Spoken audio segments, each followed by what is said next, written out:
Berita melaporkan Tan Sri Muhyiddin Yassin mengumumkan untuk mengekalkan kedudukan sebagai Presiden Bersatu dan menyeru kepada keseluruhan ahli parti untuk menutup rapat segala ruang perpecahan. Saudara dan saudari, saya rasa Muhyiddin Yassin ni dia tak sedar bahawa beliau adalah punca kepada perpecahan yang berlaku sekarang ini. Saya bercakap ini bukan kerana membenci beliau, tetapi soal budaya ikonisme yang melampau di antara pengikut beliau. Dan ada di antara mereka yang beranggapan berdosa besar sekiranya lawan Presiden. Malah kesetiaan mereka ini dianggap beriman kepada Muhyiddin Yassin.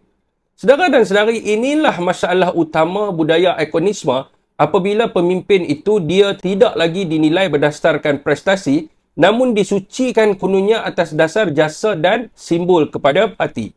Dan apabila seseorang itu menjadi simbol kepada parti, maka soalan dianggap sebagai serangan dan segala teguran dianggap sebagai berdosa besar.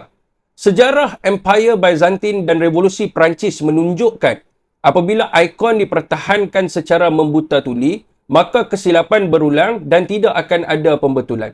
Mengkritik atau mendesak peletakan jawatan Muhyiddin bukan bermaksud menafikan jasanya.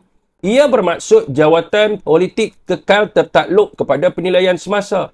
Parti politik rosak bukan bila pemimpin dikritik, tetapi bila pemimpin dijadikan ikon yang tidak boleh disentuh macam sekarang ini. Saudara dan saudari, secara realitinya Muhyiddin Yassin ini telah hilang taringnya. Malah dia tidak lagi mempunyai tenaga seperti dahulu. Kerakusan untuk mengekalkan diri sebagai presiden hanyalah untuk kepentingan diri dan dorongan orang sekelilingnya yang suka memperjudikan nasib. Percayalah, mereka-mereka inilah yang akan merosakkan Perikatan Nasional dan juga Bersatu itu sendiri. Apakah reaksi rakyat Malaysia?